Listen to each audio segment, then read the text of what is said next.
All right, very warm welcome to game number 4 in this 1v1 casuals round robin. This one is between Twodback and EvilDiablo.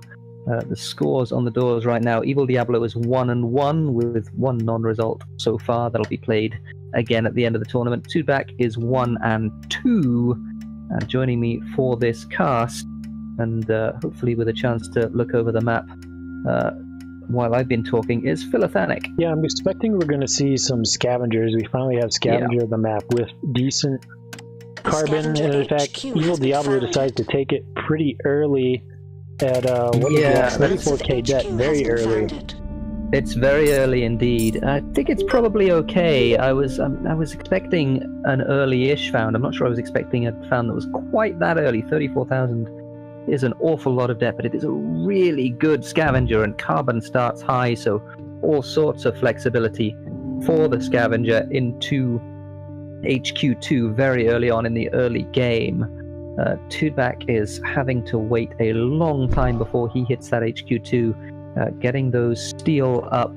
Does have all of his aluminum, which is good, but that steel is going to be very slow in producing. In the meantime, EvilDiablo going ahead and taking all of the nice things for himself, getting the high water, getting the high aluminum that's relatively close by, and what else is he doing? He's taken a geotherm as well. There are only a few of those on the map, so really strong start from Diablo. It is a lot of debt though, so we'll see how he works that out. Yeah, a lot of debt in a 1v1, always a very risky sort of thing. Expansive HQ has been upgraded. I think I ran the numbers on it a while back and determined that anything above 24k does decrease your probability of winning, but that was raw, unadjusted for like skill level or anything else. The black market is online. I mean, I think it's certainly clear that the breakpoint is somewhere around there in terms of, you know, debt that actually is a major problem in the early game. I'm a little bit concerned about this second aluminum tile that Diablo has taken, just because of the amount of shipping that's going to be. Yeah, okay, that's going to be problematic for him in terms of debt. He thought better of it, got rid of it. Yeah, very sensible. He's taken a separate... What's he taking instead? A further away aluminum tile, so that's actually worse. No, I think Twodback has taken that one. Oh no, that's Twodback, I think my bad. Diablo had taken something else. I think it might even have been... It's going for this wind turbine spot, I think. Okay, so the wind turbine is... in the north. Okay, that's much more reasonable. He does get to HQ3 before Twodback is able to, and the shipping costs at some point are going to be an issue for Diablo, I think. He's going to need to work out his power situation. He's doing that with his wind turbines, but fuel is also going to be a consideration very soon indeed. Yeah, fuel is going to be a consideration. EvilDiablo is moving into some fuel, and I think you can hear the frog developing in my voice right now, so I do apologize. Yeah, no problem at all. It's not sort of readily noticeable, but obviously if you're feeling it, then it's probably gonna get worse over time. So I'll try and talk as much as I can over the next few minutes or so. One thing that I hadn't noticed was that Twodback had taken this very long-range geo in the north. Despite the existence of a closer one that is now up for auction. It'll be interesting to see who gets this one. I'm not sure there's a whole lot of value in this geo, just because the power market is going to be saturated, I think, quite soon. There's these 2 wind turbines down for Diablo, and obviously both of these geos are going to be going down as well. So 20 feels like a little bit of an overpay. Very happy if I was EvilDiablo forcing Twodback to pay 20k for that, because Twodback's not going to pay that back. As you can see, the power market has already peaked at about 133, and the first geotherm of Twodback's isn't online yet. It's going to crash before Twodback's able to pay any of that debt off. Now, what this will do for Twodback, in addition to delaying them to HQ3, assuming he decides to build it right away, which he is it means Twodback is power secure for pretty much the rest of the game. It doesn't have to worry about power. Yeah, probably. I mean, it's it's 2 geos, isn't it? So 4 power a second. I mean, the later part of the game might be something that he has to think about, maybe some solar panels as well. But certainly all of the way pretty much to HQ5, I think he's going to be absolutely fine on power. One thing he is making as well is a lot of money from these farms, which Diablo is not in. He really needs to be in some farms quite soon, I think, because these reactors are not really doing very much for the time being. I guess he looked at the amount he was shipping and decided to cover off the fuel that he was spending on his stuff far away, but again, it's just not making him very much money right now. That food market is much, much better. Do that getting to HQ3. Yeah, HQ3, despite going for that second geotherm in HQ2, which is something I didn't really like because of that steel expense. Just delays that upgrade to HQ2 so much, and you can see how much that cost by the increase in the steel price right after that happened. A scavenger HQ Yep, has been that made upgraded. a big difference. Diablo getting to 4, which, again, you'd expect that from the scavenger players, particularly one with such good carbon. And a lot of carbon that has been pretty much unmolested for the whole game. It's only really the aluminum cost and the glass cost that he has to worry about. The glass cost is actually quite significant, and he's going to respond to that glass cost by taking a low silicon tile, which is a little way away from his base. So again, yet more shipping. Twodback does have one as well, though. So Twodback potentially getting a lot of money from that and the glass market. Here's an interesting auction. Geothermal borehole is going to be a little bit of extra power for whoever gets it. Not very much. I think 5,000 is... Well, geothermal borehole is really only useful if you found next to a geotherm. Yeah, that's true. I guess it gives you like +2 own a per each geo, geotherm, which is basically nothing. Yeah, which is basically nothing. So it means not that very if valuable. Twodback bought it, that meant he could have swapped out a geotherm for something like, I don't know, anything else, and then that building would earn power. But it's not next to the colony, so it's not. You can't put a Can't be an advanced building. advanced building on there. So I wouldn't have even bid for that. So EvilDiablo getting his farms shut down, and his glass is offline as well at the moment because it's not got enough money for it to work.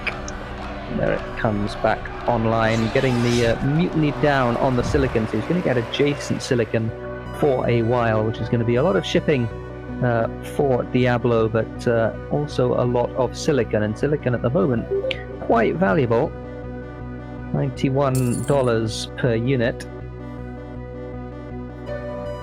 This dust storm creating a lot of value or potential future value in these farms, because food price climbing up to 240 now.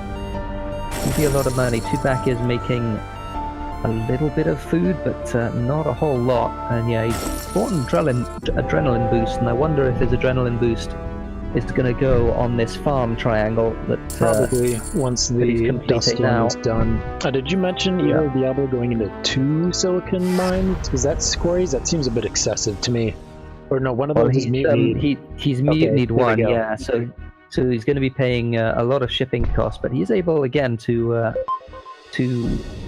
drive the price of that silicon down, which does help his glass. It also helps Twodback's glass, though. So not sure about that. That might have been a little bit counterproductive from his perspective, but he is certainly getting that silicon, and he's going to get quite a lot of silicon for the next 40 seconds or so.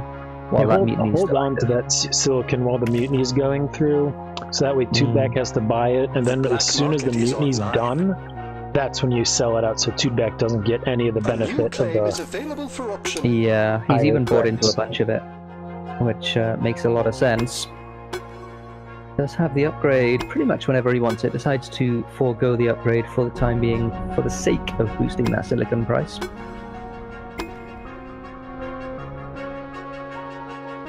Extra claim auction? Yeah, I mean, it's probably quite valuable for Diablo, just because he's a scavenger, there's no claims on the black market, so he needs every claim he can get into the late game against an expansive player. Let's decide to put down the third reactor. He is in quite a big deficit when it comes to fuel. Despite the fact that he's got 2 reactors online, he's losing nearly 3 a second, or he was a moment ago, from that fuel cost from the freighters. Part of that is the silicon, and now the silicon... Oh, he's taking a second silicon tile, though. So... that's a mistake. Sure. Yeah, I think that is a mistake. I don't think that market is going to be all that good in the long term. There's a little bit of demand from the colony, but not all that much. The problem is, as a scavenger, you don't have those extra claims as you can afford to do things like that. So Twodback, if Twodback took it, we would criticize Twodback, but Twodback's got 4 claims on the scavenger, so I mean, you can spare a slightly suboptimal claim like that, but an expanse scavenger doesn't have that. No, Twodback with the adrenaline boost. EvilDiablo should power surge it in 10 seconds from now. I imagine he will. He's, and I think he knows where the goon is as well. Yeah, he's got it spied, in fact, so he definitely knows where the goon is. So he'll be able to shut some of that down at least. And instead, he's going to buy a goon for his patent lab, and is going straight into teleportation, which I think is a good move. It's fairly cheap. And as long as he's able to, and it is being spied out as well from 2Dback, so 2Dback knows exactly what the situation is. He knows that he can't get that teleportation now, and that Diablo is going to get that instead. And it is it's worth mentioning that all of these reactors that are online for Diablo, and he's only barely in surplus when it comes to fuel. So that's a lot of his productive capacity going towards just the fuel situation, just to break even, which is never an ideal situation, particularly for a scavenger with relatively few claims. Moving players into now, steel. HP5, sorry. EvilDiablo is moving into steel right now. Twodback is going to respond by immediately buying up all the iron as possible, making that a wasted transition. Available to the highest bidder. If you are going to move into steel like that, make sure you buy up the iron yourself. Yeah, make sure you do it first, because if you don't, then exactly that is going to happen. So Diablo decides not to go into that steel after all, decides instead to go into a triple glass kiln. Does have a lot of excess silicon, and does have an extra claim now as well, and is riding the line of this debt. Is just on just in D levels of debt right now, Diablo. That's over 100,000, which is going to be a little bit problematic for him to pay off, given the power situation. 70k more debt, and then he'll be in C debt, which is when you need to start to worry about it. B debt is okay. C debt's when you get concerned, as it's not too long before you fall into D debt, and when your bond rating is D, you cannot use the black market. Yeah, and it is a little bit of a ticking time bomb, just because the power situation is so difficult in terms of paying off that debt. He's not going to be able to pay off any debt from the power situation. Power is dead, and is likely to stay dead with those 2 geos that 2Dback has online. A natural power surplus with the next to nothing. Yeah, that too. More adrenaline boost from Twodback. Twodback racing, going to get thinking machines ahead of EvilDiablo with that adrenaline boost. Yep, and they both have spies on each other's patent labs. So EvilDiablo should stop and research something else. Yeah, or he should. He could have boosted it out. He could have boosted out his own, actually, but decided not to, because I guess it would have meant he would have had to have boosted at least one of the farms for 2Dback. He didn't particularly want to do that, but yeah, he does get that thinking machines. 2Dback. What are Offworlds like? They are good. Offworlds are quite good.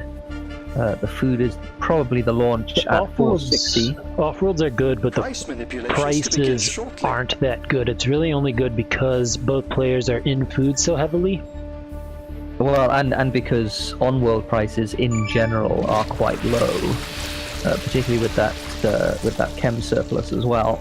Right, Which but it's is gonna Twodback's doing. be a little bit before either player puts up an Offworld. Although Twodback's Offworld only costs 40k, so it would pay for itself in one launch. And as I say that, Twodback immediately he's goes gonna into do it. Offworld. And that makes a lot of sense. I mean, I think that the both players sort of recognized at the same time that this game was going to go into the late game. It was going to be an off-world game, and so the thinking machines came down at the same time for both players. It was the main priority for both players. Carbon scrubbing is an interesting pickup as well from Twodback. That's probably a lot of value there in terms of what he's going to be making, although neither chems nor electronics are all that good, at least now, but chems is a potential launch as well. Sold. Yeah, there's a chemical surplus by Twodback trying to make EvilDiablo's chems unprofitable. Yeah, forcing the rotation. Successfully managed to do that, force the transition. So back into glass, and Twodback decides he's just going to make some steel and get some steel hacked down, which again does make sense, although his iron right now, he covered the medium iron with his Offworld, so he's not going to have access to that at all. So he's going to be running at an iron surplus for a while. Iron deficit. Iron deficit. Market is assembled. Our Shortage fortune on awaits. steel, so Twodback definitely in the lead. Got the Offworld up first. The launches are going up. The Offworld for Twodback. I didn't see how much EvilDiablo's cost before it got put up, but I imagine it was more than the 40k it cost Twodback to put up their Offworld. And with those Offworlds as well, something that wasn't necessarily expected is the power price has just suddenly exploded. Twodback is at quite a significant power deficit with the hacker array active, with the Offworld active, with all of that steel being produced. So he's going to go into triple solar panels in the meantime. Both players going to triple solar panels. Both players are mirroring each other a lot in moves. Yep, they are. It's an interesting game. Adrenaline boost, but EvilDiablo has power surge. Power surge beats adrenaline boost.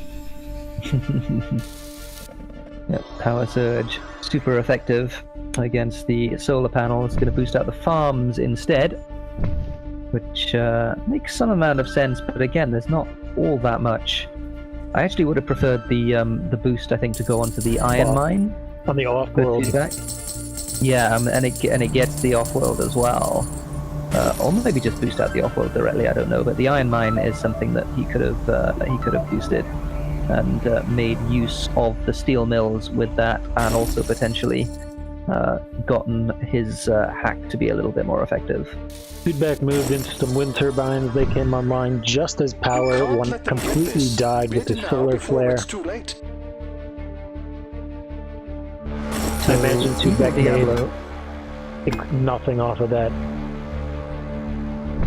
Yeah, no, I don't think so. So I would actually like to see EvilDiablo, and I guess he doesn't have any claims left. But if he had a claim left over, I would have liked to have seen the Offworld at the colony. Because without thinking machines, there's such a good spot for that. Right, that's when the second silicon claim would be a good idea, but there are returner claims on the... Oh, he's got return claims, yeah, so he could potentially do that. Swap over to this Offworld spot, and EvilDiablo is behind, lower on debt, has less cash, less a stock purchase, so they do need to do something risky, like putting it Offworld at the colony. EvilDiablo's Goon squads are only 14k, so definitely would be worth to do that, I think. Yeah, I think so too. That would be a potential way back into this game, as it is at the moment. Twodback with those two off-world markets. The second one going to be completing very, very soon indeed. And off-worlds are really where it's at the moment. He's also got a pleasure dome down.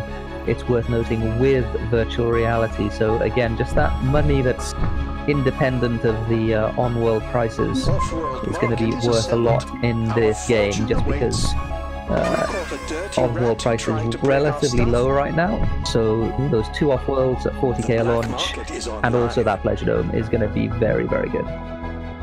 Other reason for putting the Offworld, at the colony, as Hexpus points out in chat, no dynamite, so the worst thing that could happen to it is it could be mutinied. Yeah, and if you can stay ahead of the economy in terms of goons, or if you can counter mutiny as soon as it gets mutinied, then you're going to be able to protect it. Again, the only risky thing if it's a dynamite is with the travel distance. You lose a lot of effective time there, but you don't really lose that with the mutiny quite so much. There are definitely more defenses against it. So, scavengers do win the mutiny wars, but EvilDiablo is mutinying a thinking machine's Offworld. Yeah.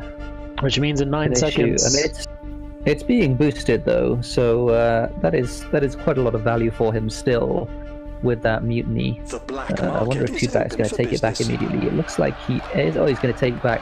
He's going to take Diablo's in fact, and Diablo is going to nab that right back again. Maybe that is his win condition after all. Just get these Offworlds mutinied. Get these goon squads blown through. So Twodback is auto-paying debt right now. Something I didn't notice. I don't know how long Twodback's been auto-paying debt, but 80% of the way there for Twodback. You turn off that auto-pay debt. You need the cash is worth way more than debt, so turn that auto-pay debt off. Unfortunately, I don't think I can see how much per second. It's paying 300 every other second. Going, so 150 a second straight into debt. That's money that you could use to finish the game quicker. Yeah, it certainly is. He's going to obviously hack these chems, so it's going to be a lot of money for him. He's going to be up 100% very, very soon indeed. Again, Twodback taking the Offworld away from EvilDiablo. EvilDiablo is going to be able to take it back very soon indeed, but it might not matter because Twodback does have...